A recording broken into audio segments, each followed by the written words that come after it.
Alright people, what's up everyone, and welcome to another First Reviews reaction video with your big boy buddy Gore, and I am here to take a look at the first reviews. I guess, yeah, I mean it is. For The Last of Us Part 1. I wonder what this is gonna get. Now, this is the thing, like, the reviews, like, I feel like the reviews for this doesn't really... It's not that it doesn't matter, because they'll explain to us what feels new, if the mechanics are really do add a little bit more to it, if the new visuals really matter that much to make us want to spend $70 extra dollars. I'm getting the game anyway. I've said many times I'm gonna get it anyway. I don't care. Of all the stupid bullshit I buy, you don't think I'm gonna buy this? Come on. I bought the Notorious edition of Saints Row. I mean, I use trade credit to be fair, but still. Why is that an ode to pickle juice? I'm sorry, what? An ode to pickle? What, is there nothing else fucking oh, whatever, anyway. Let's get to it. I'm gonna predict a high score. My guess is, I'm just gonna say start up 90. I think it's gonna be high. I think people are gonna be like, ooh, the remake's really nice, visuals are really nice. Some of the added mechanics, because then they add just a couple new things, like, from that was already in Last of Us Part 2. They didn't add the going prone, which makes sense. They would have to rework a lot of other stuff, right? They would have to add more of the stuff like the tall grass or whatever, and even rework the AI, so they have to really look a little harder for you, I guess. I don't know. Anyway, let's get to it. Let's just go. I am excited to play Last of Us again. It's been a few years since I played it, so let's get to it. All right, 90, let's go. Oh, Lord of the Rings. Oh, 89. Okay, there it is. Oh, Lord of the Rings got reviews too. Shit. Oh, this is going to be a double feature. All right, 80. Wow, I wasn't one away. Thank you. All right, Lord of the Rings 71. I was expecting about that for Lord of the Rings. All right, Last of Us. Ah, damn, 91. Okay. All right, let's take a look at these reviews and see why it, obviously it's horrible because it only has an 89. What? 80, only an 89?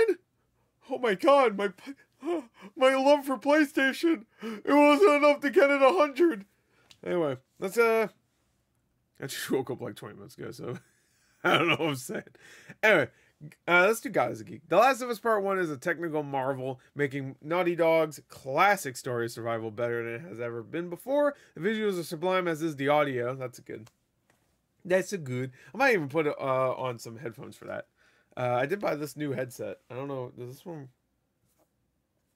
I don't remember if this one. This is a HyperX kind of cheapo brand, but it's well, I wouldn't say HyperX is a cheapo brand. It's pretty quality. This one's just one of their cheaper wireless headsets, so it's pretty good though. I wonder if that works with PS4. I think it does, or PS5, whatever.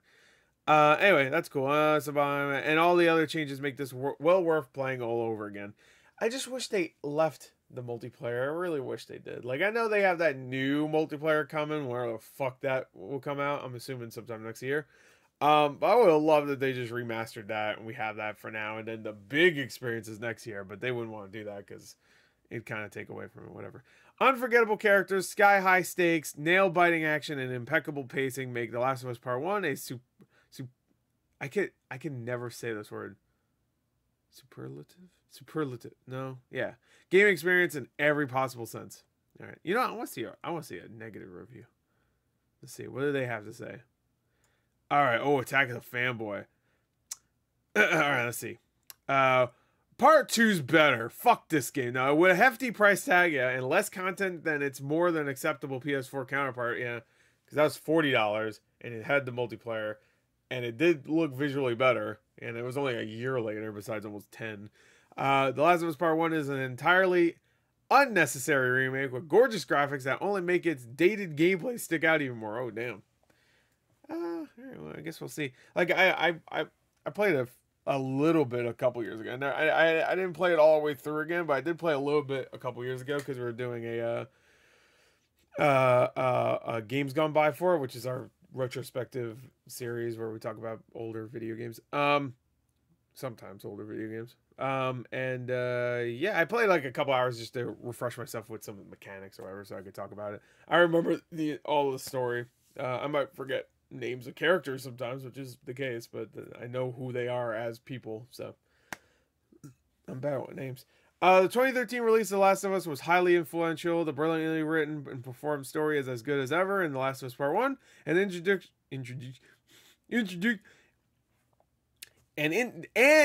fucking the introduction of dozens of new accessibility features should be celebrated and emulated. It's kind of shitty though. I mean, no, that's great. I should have reworded that. I worded it better. No, it's great, but it's kind of shitty that it's locked in the part 1 remake, and not in the PS3 or especially the PS4 version. So you'll have to pay $70 and have a PS5 to have any of those features, when they could probably put those features in part 1. They have it in part 2, a lot of them, but in the PS4 version of the first game. I still don't love the part 1 moniker, especially since part 2 was so divisive, but whatever. The visual quality is staggering, bringing the emotional highs and lows of The Last of Us to the fore more than ever. Unfortunately, the gameplay that was passable in 2013, I don't agree it was passable, isn't good by today's standards. Calling a game that hasn't improved on a fundamental level a remake is a stretch. The Last of Us Part 1 is for super fans of the series or those who missed the first 2 versions, especially for accessibility reasons. For everyone else, it's hard to recommend spending the 15 or so hours it takes to play through The Last of Us yet again. Okay. See, I don't agree with that. Like, it was definitely not passable for its time. I thought it was the gameplay was fantastic. I really liked the gameplay. I don't really get the hate for it.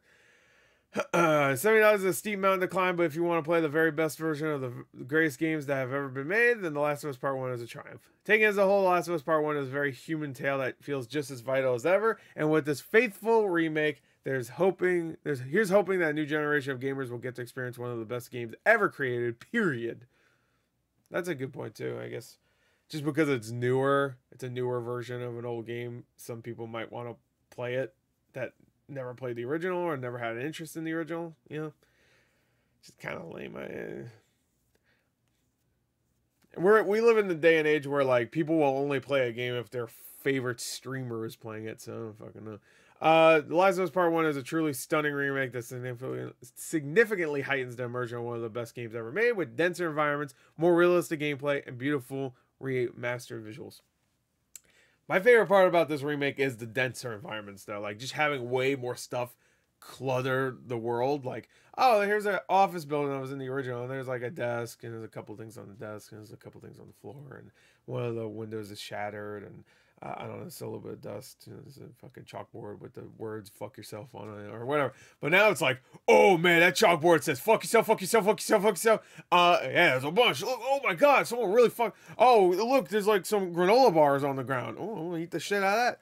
And there's the desk. Oh my god, there's so much shit on this desk. Oh my god, it's so I can see all the dust. I can hear the dust. The fucking 3D audio is so good.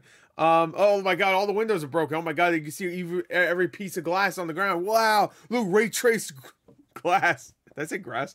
Whatever. Anyway, you get it. I don't know what that was about granola bars. I'm just hungry. Anyway, taking as a whole, as very human. Yeah, okay.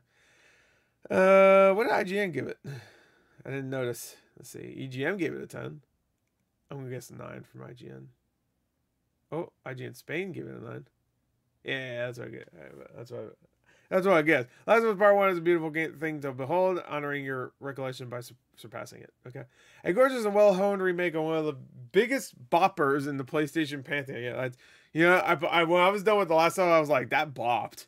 The Last of Us Part 1 is the best way to play or replay. No, it's replay. Naughty Dog's esteemed survival classic. The striking improvements it makes to its completely rebuilt world are complemented by the subtle refinements of its characters' performances. And while it isn't retrofitted with every one of the sequel's best changes, it should have been, the upgrades to movement and AI make a welcome difference in an already outstanding game. It's hard to argue it was an entirely crucial remake, though, considering 2014's The Last of Us Remastered still stands head and shoulders above nearly all of its story-driven, action-packed action-adventure peers to this day. Sure. Like I said. All right, cool. All right, so it's a good remake. It just doesn't exactly justify its... maybe it justifies its existence, but it doesn't really justify its price point. It seems like. Let's go to OpenCritic. We'll probably not do Lord of the Rings. All right, 88, 65. Oh no, Destroy Humans, 68. What else? Anything else here? Hooked on You. That's a dating sim. Oh no, Scathe. That looked actually pretty fun. Oh yeah, this Lego Brawls. Is this bad? It looked really bad. Yeah, I'm gonna guess it's bad. Concrete Genie. Okay. All right. Well, let's just take. We're not gonna read any more reviews. We'll see. 77 reviews, so less than Metacritic. 88, so it's 1 point less. Critics recommend 93. Easy Allies gave it 8.5. Okay, that's what I want to know. I want to know what Easy Allies gave it. All right, cool.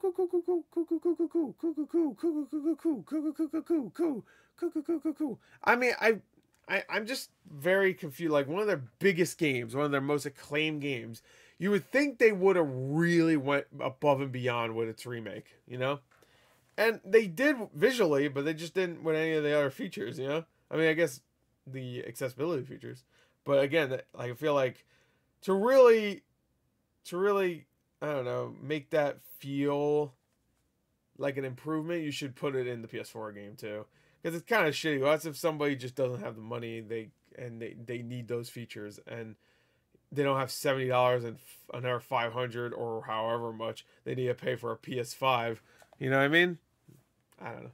It would be a maybe they did add it. I'm talking out my ass, but like I feel like they've been hyping the accessibility features, like yeah, and this and this and this.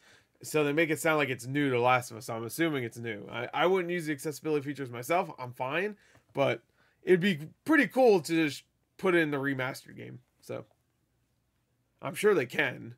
You know, they put all of the Last of Us Part 2 accessibility features in the PS4 version, so I don't see why they couldn't for remastered. I'm sure they'll explain like, oh, we need the PS5 hardware or whatever. It's probably bullshit. I mean, if they could do it with Part 2, like, and that could run perfectly fine on PS4, then I don't know. Anyway, there you go. That's it. Hope you enjoyed it. Until next time, I'll see you guys later. Goodbye.